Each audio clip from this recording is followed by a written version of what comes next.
Hi there, it's Nicole Spohr here today with a couple of simple layered frame cards using these beautiful, elegant dies from the Spellbinders April 2018 Large Die of the Month Club. There are actually, I believe, 6 dies in this large die set. And I used 4 of them. I used the 2 frames and then the little rectangle and circle frames that coordinate with them. But there's also some individual floral designs that would be incredible as well. I just focused on the frames here today. These are amazing, a fantastic value. I believe that the large die of the month, I will put in the comments, or not the comments, but the information down below if I say this wrong, but I believe it's $20 plus shipping a month. And for that, you get incredible dies. Look how big these are.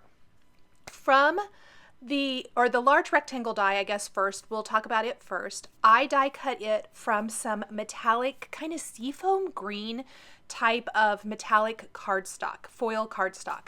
I have used this on another card project recently, this combination of the metallic foil cardstock with the Lawn Fawn Gotta Have Gingham cardstock, and really loved it. And once I die cut the frame, which I die cut and embossed first, I die cut the rectangle from that. I originally thought I would die cut a separate rectangle and pop it on top, but I was trying to find a way to layer these and still keep the elegant, simple feel of the card, but still give it a lot of interest. And I decided to do that. I would die cut that rectangle shape again from vellum, except keep the vellum solid and not die cut that rectangle from the centerpiece. So I'm going to be adhering it slightly offset, so it has a little bit of a vellum shadow around it, but also I can use that vellum piece in the middle to stamp a sentiment. Excuse me. So what I'm going to do here is take my frames, use my magnets in the Mini Misti to hold it down, and I'm going to take some greetings that fit inside. And the fantastic thing about the size of the Spellbinders Die of the Month dies, especially this set here, is it's big.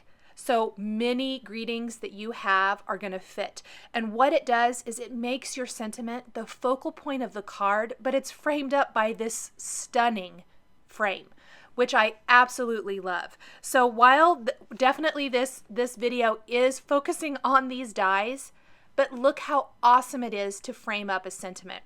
I chose to do some hello cards using the Hero Arts Hello Stampin' Cut. There is a coordinating die with this, if you wanted to do some die cutting. I just wanted to do very simple. So I lined up my stamps, the hello, and I picked one of the coordinating phrases from that stamp set to put underneath it, stamped it with Versamark ink, heat embossed this with gold embossing powder. This is the Lawn Fawn gold embossing powder for a really elegant look. I knew already that I wanted to take some pale gold Nuvo crystal drops and decorate the center of the flowers on this frame. And I wanted to pick up the gold feeling from the greeting with those gold Nuvo drops. So I'll share that here in just a little bit. Now to adhere the frame, because it is a detailed, gorgeous die cut, it was a little tricky and I didn't want to use liquid adhesive. So I decided to use some little bling glue dots, and I'm just putting them behind some of the bigger areas on this frame. There's probably an easier way to do this. This just worked for me. I had all of this stuff out already, but I didn't want parts of the frame curling up. And this was how I kind of combated that. You could definitely use a liquid adhesive if you want to, or maybe even if you have a big Xyron sticker maker, that would work. There are other ways to do it, but I love the bling glue dots and I have so many of them I stock up, so that worked great. So you can see I've slightly offset that then. The frame is beautiful. It has that vellum shadow. It's got the gold embossed sentiment, but I want to pop it up off of the background a little bit. And I trimmed down that Lawn Fawn Gotta Have Gingham paper to 4 inches by 5 1/4, meaning it's going to have a beautiful white border all the way around the card to kind of instantly mat it up a little bit. And even using small foam adhesive squares, these are the Scrapbook Adhesives foam adhesive squares, they're still too big for many areas of the card. So I put the full square behind areas that it would fit. Then I simply trimmed a bunch of them in half, and I'm going to use them not only to frame up the inside rectangle frame there, and I'm really going to be generous and go all the way around here. I don't want any funny dips or the card to kind of get smashed while going through the mail. But I'm going to pop them behind some of the leaves and things on the outside edges of the card as well, just to give it a really full coverage. This was probably the most time-consuming part of creating these cards, believe it or not, and these cards came together fast. I know one thing that I've had a lot of people ask me about or mention that they like when I do tell about how long cards took me to make. These two cards came together in 45 minutes. I really, truly didn't have tons of time to create them. Once I realized or kind of came to the realization of how I wanted to put them together, from start to finish, I put these together in 45 minutes. So really, really quick. The most time-consuming thing, like I mentioned, was probably putting all these little silly foam adhesive squares behind. If you want to eliminate that, these would come together even faster. Now, the easiest way I found to remove the foam adhesive backing from these little pieces was I used some tweezers. And even at that, it's kind of a pain, but excuse me, I am so sorry. I think I'm getting a little bit of a cold. I didn't want my fingers to get in the foam adhesive, and just even with I wash my hands a ton. Most of it, paper crafters do, just because we're always getting ink or whatever on our hands. So my hands are dry a lot. But even at that, there are natural oils in your skin, and I was really trying to keep my hands out of the foam adhesive as much as possible.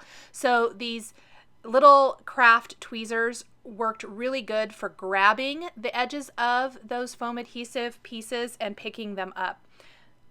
When it didn't work, I did have to use my fingers, but it really kind of helped, and I found that I was able to keep my hands out of the foam adhesive much easier than I have in the past, except for when it accidentally gets caught on my sleeve and I drop it on the floor, which is what just happened there. But it was a little bit tricky. I was really happy though with how well this worked. The scrapbook adhesive, foam adhesive squares I've mentioned before in videos. What I love about them is while they're foam adhesive and while they add that fantastic dimension that we all love, the profile is not as high as some foam adhesives. So it makes it a little bit easier when trying to mail a card that has lots of dimension. They're very easy to customize. Both the large and the small, I trim them like you saw me do here for this card. I do that a lot because it just works great. And I really, really can't say enough great things about these foam adhesive squares. I always, at all times, have tons of them in my adhesive drawer ready to go. I'm going to center this on that Gotta Have Gingham background, place that right down there in place. And then let's go ahead and adhere this to a side fold card base using a nice strong adhesive. This is where you're instantly going to see it matted with that nice white border, which I think picks up the white in the Gotta Have Gingham paper really well. It was really a happy accident finding out that the Gotta Have Gingham mint and coral colors matched the the foil cardstocks in the pastel paper pack that I'm using, because I love how they work together. Next, I'm going to take those Nuvo crystal drops in pale gold and add little drops to the centers of all of the flowers. And this is fantastic because you can create them in any size you want. You could also add gemstones. I think pearls would be pretty here. Imagine changing up the sentiment. This would make a fantastic wedding card, Mother's Day card, anniversary card, whatever kind of occasion you need it for. It just would be really pretty. Sequins would also be awesome in the centers of these flowers. Anything that you love to embellish your card with will work here. I am partial to Nuvo crystal drops because I can create enamel drops in any size that works for the design I am creating. And then I decided to play off the white a little bit and add just a little more embellishment and add a whimsical touch with these honeybee stamps, candy hearts. This is the white color, and I'm just adding a little trio of 3 here, adhered with Ranger Multi-Matte Medium, and I'm using my tweezers to pick them up and put them in place again. And that works perfectly and finishes off my first card. Second card, very much the same as this one. We're just going to switch it up and use the circle frame instead. And instead of using the You Make Me Smile sentiment, I did the Sending You Hugs, because you can mix that up and use whatever you want. I've already put my foam adhesive squares on the back of this, so it's just like the first one. Cut those in half, put them behind as many areas as I could to make sure and cover all of that up. Placed this particular frame in the portrait style instead of landscape. We're again going to add a trio of white honeybee stamps candy hearts here.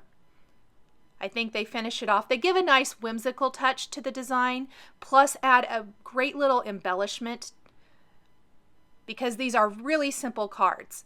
And again, taking the Nuvo Crystal Drops in pale gold to pick up that gold from the embossed sentiment in the center, and adding little drops to the center of each of the flowers. Now that one kind of had a little tail to it. I used something sharp, a craft knife, the Tool-in-One, or other kind of piercing tool, something, maybe even the edge of a small pair of scissors. You can kind of scrape that up if you do it right away and get rid of that before the Nuvo Crystal Drops have had a chance to completely dry. And just little drops all the way around. Now, one thing that I did do a little different than the other card is I ended up adding 2 more of these little white candy hearts down below the greeting, because I felt like there was a nice open space there and I wanted to fill it with a little something else. So those are those 2 little hearts down below. Here is a look at my 2 cards, all finished using the Spellbinders April 2018 Large Die of the Month Club Kit dies. The supplies I used to create my cards are listed and linked below the video here on YouTube. Here are a couple more videos featuring Spellbinders Club Kits that you might be interested in. Thanks for joining me today, and we'll catch you next time.